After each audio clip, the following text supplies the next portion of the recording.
Nos últimos dias a gente não teve outra escolha senão conversar muito, e que bom que fizemos isso, sobre o vídeo produzido pelo Felca, o youtuber que fez uma exposição muito grande da sexualização de crianças e adolescentes que está sendo promovida por influencers e outros youtubers e muitas vezes pelas famílias dessas crianças. Eu fiz um vídeo aqui no Lar Montessori. Se eu aprender a fazer isso, eu vou deixar ele em algum lugar aqui em cima, vai aparecer um aviso pequenininho. Se eu não conseguir fazer isso, ele está na descrição aqui embaixo, o link para você assistir, em que eu comentei o vídeo do Felca. É mais importante assistir o vídeo do Felca do que o meu comentário, mas eu fiquei pensando muito que faltou conversar sobre algumas coisas. Faltou eu falar sobre algumas coisas, né? Quando fiz o comentário do vídeo dele. O vídeo dele é muito bom, mas tem alguns comentários que eu gostaria de ter feito e eu acho que estava muito emocionado no momento da gravação, um pouco angustiado, eu acho, e algumas coisas importantes me escaparam. E pensando ao longo dos dias de ontem, eu me dei conta de que todas essas coisas que me escaparam estão ao redor do tema maior do adultismo. Então eu vou fazer uma série de vídeos para conversar com vocês sobre adultismo. E esse aqui é um vídeo introdutório ao assunto.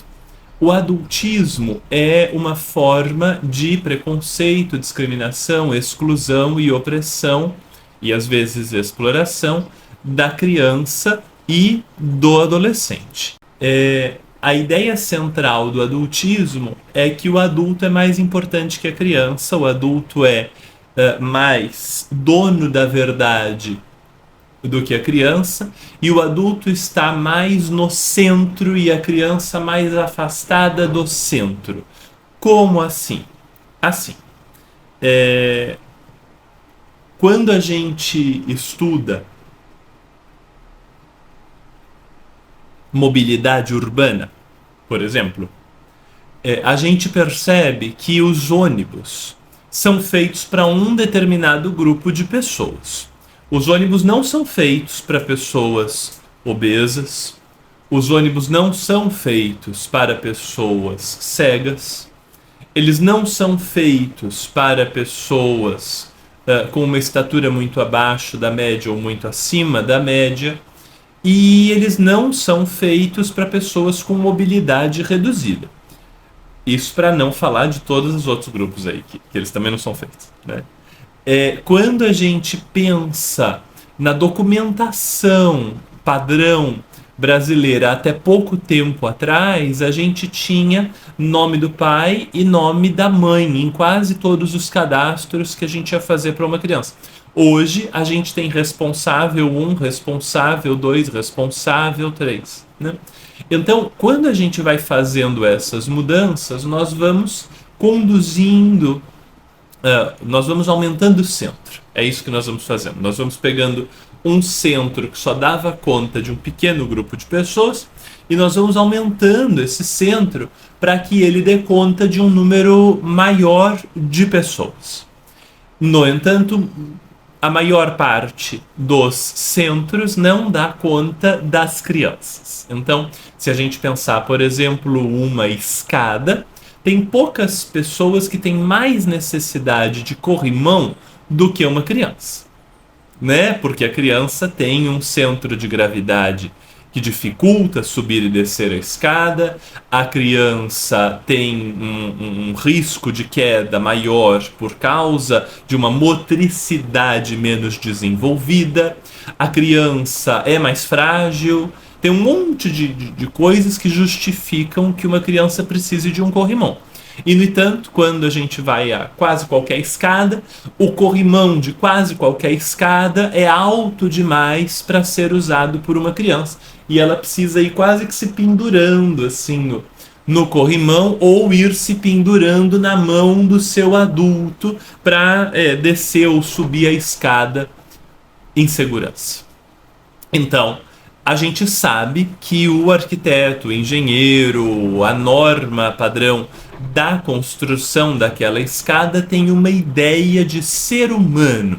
E a ideia de ser humano contida naquele projeto exclui a criança. Isso é uma representação do adultismo. As crianças e os adolescentes compõem 1/3 da população global. Em alguns países menos desenvolvidos, mais do que isso. Eu estava lendo um livro de uma empreendedora do Senegal. O livro se chama Nova África, eu não vou me lembrar o nome da empreendedora. Que é uma pena. Eu vou botar o nome dela na descrição aqui, junto com o nome do livro. Não estou indicando o livro, só estava lendo o livro. E ela fala que a idade média da população, eu não me lembro se ela fala do país dela, do Senegal especificamente, ou do continente africano como um todo, acho que ela fala do Senegal, a idade média da população é 19 anos de idade. Então tem países onde as crianças e os adolescentes compõem mais de 1/3 da população, claramente, né? Países com uma pirâmide etária maior na base do que na parte de cima, por exemplo, vão ter mais de 1/3 da população de crianças e adolescentes. E, no entanto, crianças e adolescentes não têm voz, não têm direito de opinar em políticas públicas. E você pode dizer, bom, mas é porque eles não entendem do mundo o suficiente para opinar numa política pública. Verdade. Mas eles poderiam falar. Essa fala poderia ser compreendida em termos de quais são as necessidades que estão sendo comunicadas. E essas necessidades poderiam ser traduzidas por adultos comprometidos em opinião de 1/3 da população na composição de políticas públicas que afetassem crianças e adolescentes. Nós teríamos, por exemplo, muito mais praças se crianças e adolescentes pudessem opinar, e essas praças seriam mais interessantes. Nas situações em que se escutou crianças e adolescentes, as praças foram mais utilizadas por eles e as bibliotecas também. Então, tem um monte de situações que envolvem crianças e adolescentes, mas elas são deixadas de fora, elas são colocadas na periferia da situação. Quando nós vamos, por exemplo, a um mercado, nós temos um fenômeno muito interessante. A gente entra no mercado, isso mercados grandes, eu não sei se é assim no mercado específico que você vai, mas quase todas as redes de mercado são assim. Você vai ao mercado e as frutas e verduras estão altas. Elas estão normalmente acima da cabeça de uma criança pequenininha, né? Elas estão altas. E quando você chega no corredor dos salgadinhos ou das bolachas de chocolate ou do chocolate, tem chocolate, salgadinho e bolacha de chocolate até o chão. Então, uma criança é incluída como consumidora de produtos que fazem mal a ela, mas ela não é incluída nem mesmo como consumidora dos produtos que fazem bem a ela. Olha que coisa macabra, não é verdade? Então, nós temos uma sociedade, é mais fácil enxergar isso nos ambientes físicos. Nós temos uma sociedade que tira a criança do centro o tempo inteiro. Isso acontece também e o tempo todo quando nós temos, por exemplo, reunião na escola das crianças. A imensa frequência, as crianças não participam da reunião. Com imensa frequência, a reunião é entre pais e professores e as crianças não são convidadas para essa reunião. Puxa, mas a reunião é sobre quem, né? Com imensa frequência, nós temos palestras sobre criança e as crianças não são convidadas para a palestra. As aulas do Lar Montessori, eu posso agradecer aos céus por essa gentileza. As aulas do Lar Montessori são assistidas por crianças. Tem um monte de aula que eu dou aqui no YouTube e no Zoom para os meus alunos da pós-graduação, principalmente, mas também da comunidade do Lar Montessori. E nesses lugares, nesses espaços, tem criança. As crianças assistem, os adolescentes também assistem, comentam, concordam, discordam, perguntam, e isso é maravilhoso, é uma alegria. Eu tento usar uma linguagem e uma velocidade de fala que mesmo uma criança pequena acompanhe todo o conteúdo da aula. É claro que algumas coisas vão escapar à compreensão dela porque ela está conhecendo o mundo agora. Então algumas coisas escapam. Mas algumas coisas elas pegam e elas comentam e elas conversam. Quantas e quantas vezes a gente tem conversas com a criança por perto e a criança então nos faz uma pergunta sobre aquela conversa que a gente está tendo com ela por perto e a gente vira para ela e a gente diz para ela: é assunto de adulto, meu filho. Mas ela está na sala. Quantas vezes a gente faria isso com um outro adulto? De estarmos conversando entre 2 ou 3 adultos, um outro adulto no ambiente tenta entender o que está rolando e a gente vira para ele e a gente fala: não, é assunto da gente aqui, né? Desloque. Pense que tem 3 pessoas brancas conversando, uma pessoa negra na sala, e aí essa pessoa negra diz: ah, então qual é, tal, e faz uma pergunta, tenta entrar no assunto, e essas 3 pessoas brancas digam para essa pessoa negra: não, é assunto de branco. Imagine, por um instante, imagine que sejam 3 homens, isso acontece com muita frequência. Imagine que sejam 3 homens conversando e uma mulher está na sala e ela tenta entrar no assunto e os homens viram para ela e dizem para ela: é assunto de homem. O que é um assunto de homem? O que é um assunto de branco? Será que quando nós dizemos é assunto de adulto, o que está acontecendo é que o assunto realmente não pode ser comunicado para uma criança? Ou o que está acontecendo é que a gente está com preguiça emocional, quer dizer, preguiça de fazer o trabalho cognitivo e emocional que seria necessário para incluir essa criança na conversa. E eu não estou dizendo que ela sempre deva participar de todas as conversas. Tem conversa que a gente pode querer ter longe da criança para proteger a criança, mas daí talvez fosse melhor ter essa conversa de fato longe da criança. E não com a criança ouvindo, querendo entender, quer dizer, sentindo que deveria estar entendendo, e a gente dizer para ela: não é assunto de criança, é assunto de adulto. Né? Quantas e quantas vezes a gente exclui crianças de todas as maneiras, e mais ainda, quantas vezes a gente se comporta com crianças de maneiras que se um homem se comportasse com uma mulher seria terrível, se uma pessoa branca se comportasse com uma pessoa negra daquela maneira, ela seria presa sem fiança, com razão, tá? Não estou dizendo que essas outras coisas não são importantes, são super importantes, né? O que eu estou dizendo é que a criança também é importante, né? A nossa conduta para com a criança é tão importante quanto essas outras situações todas, né? Então, se um adulto mais jovem se comportasse com um adulto idoso da maneira que um adulto jovem se comporta com uma criança, talvez fosse muito grave. Então, por exemplo, uma criança está colocando comida no prato e ela está colocando feijão no prato dela com uma pequena concha ou com uma concha grande e escorre um pouco de feijão que cai em cima da mesa. E nós não nos sentimos desconfortáveis o suficiente e a gente fala para a criança assim: poxa vida, você deixou cair feijão de novo, olha aqui, sujou, presta atenção. Nós não deveríamos nos sentir confortáveis fazendo isso. Nós devíamos nos sentir mais desconfortáveis do que nós nos sentimos fazendo isso. A gente devia se sentir tão desconfortável quanto a gente se sentiria se fosse uma pessoa branca fazendo isso com uma pessoa negra, se fosse um chefe fazendo isso com um empregado, se fosse um homem fazendo isso com uma mulher, se fosse uma pessoa heterossexual fazendo isso com uma pessoa não heterossexual, se fosse qualquer uma dessas outras situações.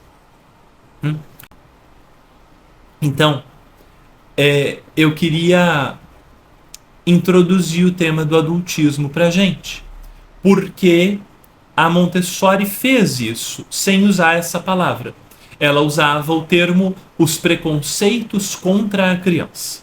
Ela usa esse termo desde o primeiro livro dela, chamado O Método da Pedagogia Científica, e a gente tem a 5ª edição desse livro traduzida para o português como A Descoberta da Criança. Nos primeiros capítulos, a Montessori vai falar do preconceito contra a criança e ela fala isso em todos os outros, no Segredo da Infância, no Mente da Criança. Sobretudo, ela fala isso em Formação do Homem. Em Formação do Homem, especificamente, a Montessori cria uma sigla, eu acho. Eu não me lembro se sigla ou acrônimo. Eu fiz letras até o doutorado, mas não parece, né? Ela criou uma sigla chamada OMBIHUS. OMBIHUS. OMBIHUS. Escreve aí num pedacinho de papel, que eu não vou botar aqui na edição na minha frente, acho que eu vou esquecer. Então anota num pedacinho de papel. OMBIHUS. OMBIHUS.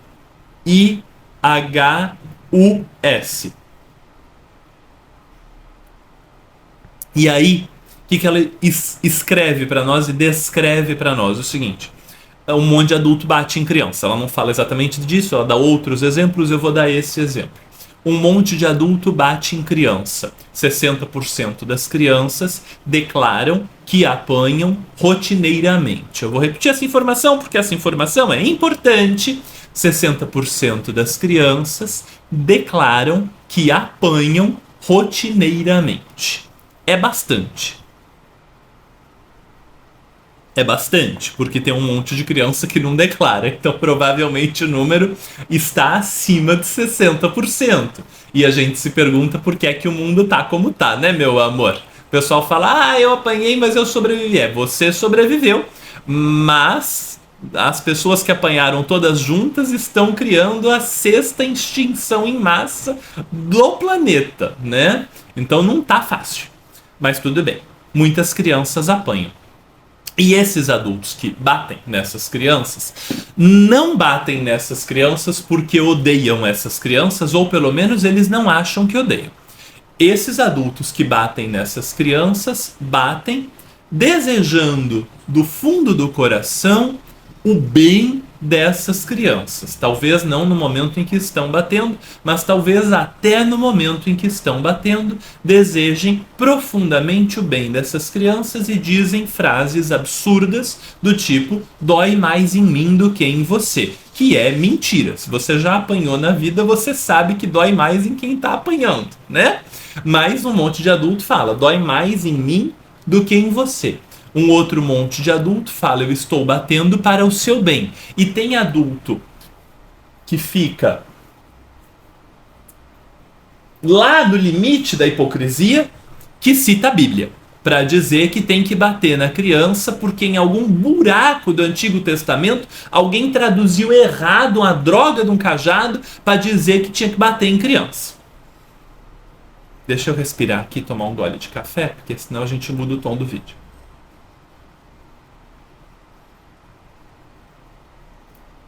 E a gente tem lá Jesus Cristo tratando as crianças super bem.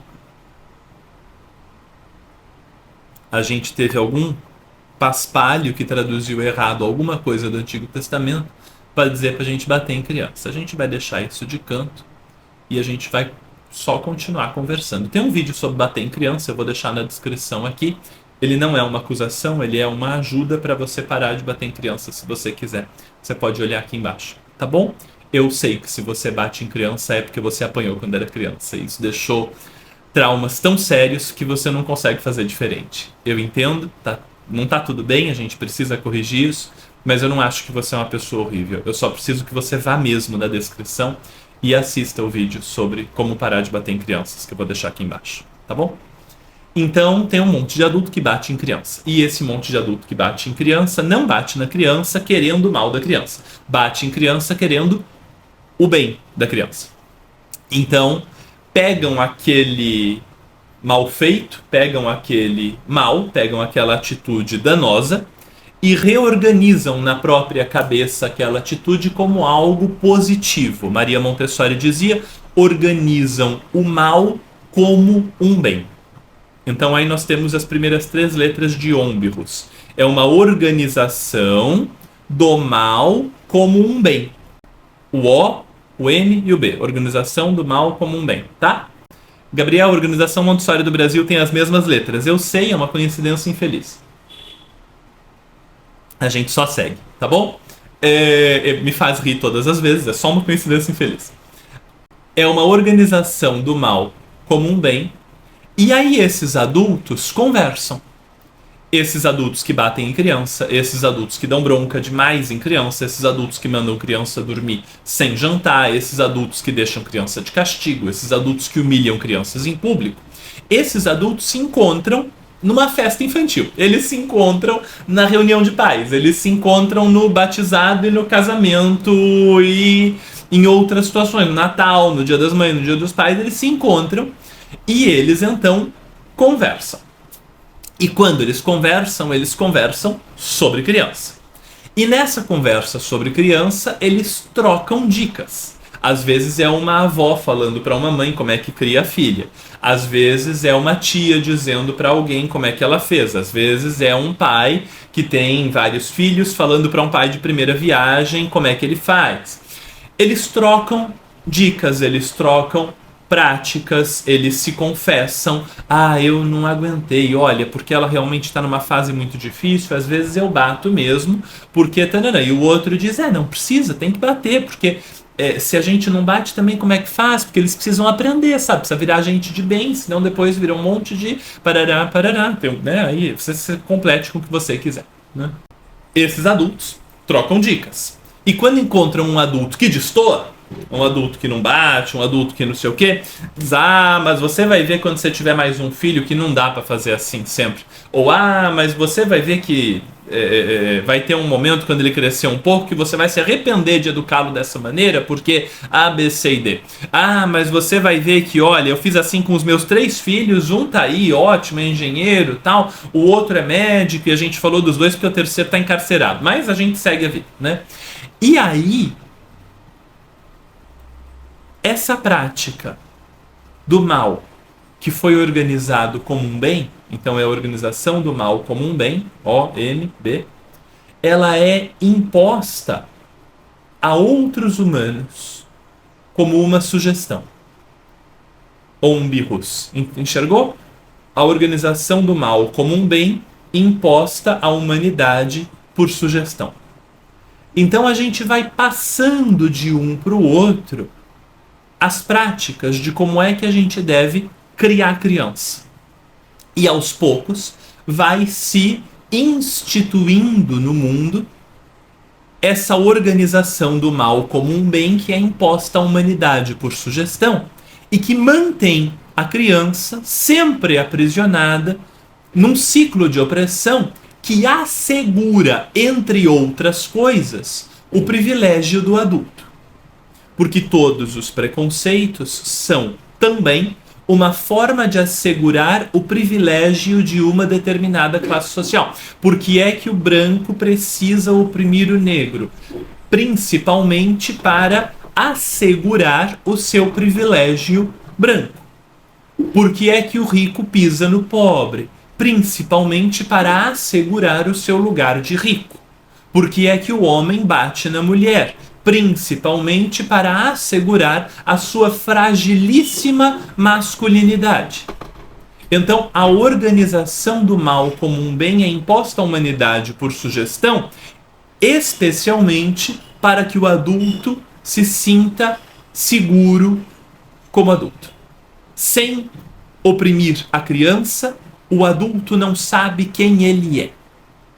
Sem pisar na criança, o adulto não tem certeza de ser adulto.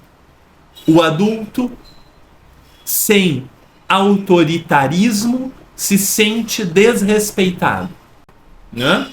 O adultismo é a base da organização social da nossa sociedade. Eu não sei se de todas no mundo aí, que eu não viajei nem li o suficiente. Mas o adultismo é mais do que, aí sim, mais do que todas as outras formas de opressão, o adultismo é a base do funcionamento da nossa sociedade. Maria Montessori escreveu para nós Não existe problema social mais universal do que a opressão da criança. Não existe problema social mais universal do que a opressão da criança, e não existe mesmo. Todas as outras formas de opressão que são gravíssimas derivam da opressão da criança. Por quê? A criança que aprende a ser oprimida quando criança, é claro que se essa criança for menina, ela enfrenta duas opressões ao mesmo tempo e não tem uma que é mais importante que a outra. Ela enfrenta uma opressão por ser criança e uma opressão por ser menina, mulher, né? A gente tem, se ela for negra, ela enfrenta três ao mesmo tempo. Uma por ser criança, uma por ser menina, uma por ser negra. Todas igualmente importantes que a afetam terrivelmente. É difícil. Se você tem um filho, uma filha negra, você sabe. Se você tem uma filha menina, você sabe. Você foi uma criança menina, provavelmente. A maior parte do público do Lar Montessori é de mulheres. Tá tendo um barulho aqui que eu não tenho como evitar, que é de reforma no vizinho. Se estiver chegando aí, eu peço desculpa, tá? Eu vou segurar o microfone aqui para ver se dá uma diminuída. O som vai dar uma mudadinha aí, mas a gente segue. Talvez a proximidade ajude a excluir o som da reforma do vizinho. Vamos ver.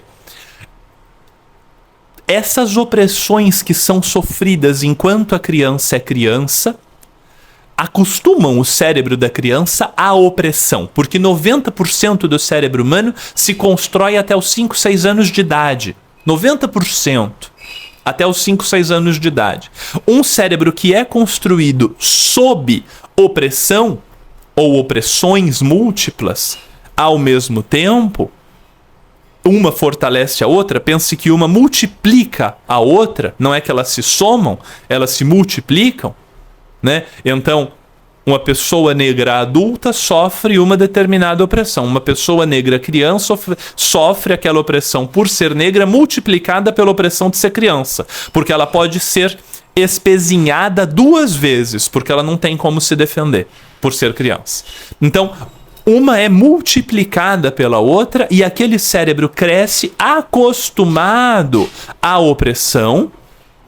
E então chega a idade adulta acostumado à ideia de que a opressão é parte do funcionamento do mundo. Ou ela vai oprimir ou ela vai ser oprimida. E a pergunta que fazem sempre é: de que lado você prefere estar? Do lado do perdedor ou do lado do vencedor? Amigo, do lado do sujeito que encerra a corrida. Do lado do sujeito que diz: a corrida acabou, porque a gente não está aqui para ter um perdedor e um vencedor. Nós não precisamos de um humano só no mundo que venceu todas as corridas, parabéns, agora tu tá sozinho, não tem quem plante, não tem quem colhe, não tem quem cozinhe, quem transporte, quem limpe, quem cure.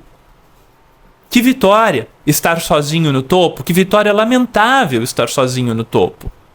Então, qualquer forma de competição é sempre injusta, porque uma parte das pessoas que estão competindo foi oprimida desde pequeno de várias formas diferentes e acostumou-se a ser oprimida. Outra parte das pessoas que foram oprimidas desde pequena acostumaram-se a ser opressoras. Por quê? Porque numa corrida entre oprimidos ganha aquele que aprende a oprimir primeiro. Vou repetir. Numa corrida entre oprimidos ganha aquele que aprende a oprimir primeiro. Ganha aquele que vira a casaca, ganha aquele que troca de lado. Aquela criança que foi oprimida a vida toda junto com as outras crianças, mas que num determinado momento percebe que tem a escolha de ou continuar sendo oprimida ou virar a casaca e se tornar opressora, ela atrai todas as outras, lá na adolescência, no começo da idade adulta, no meio, no fim da idade adulta, ela atrai todas as outras, ela se torna a opressora. E potencialmente na nossa sociedade ela se torna uma pessoa de sucesso. Mas ela continua girando a engrenagem da opressão. Se a gente tiver sucesso, esse sucesso é o sonho pelo qual a gente luta.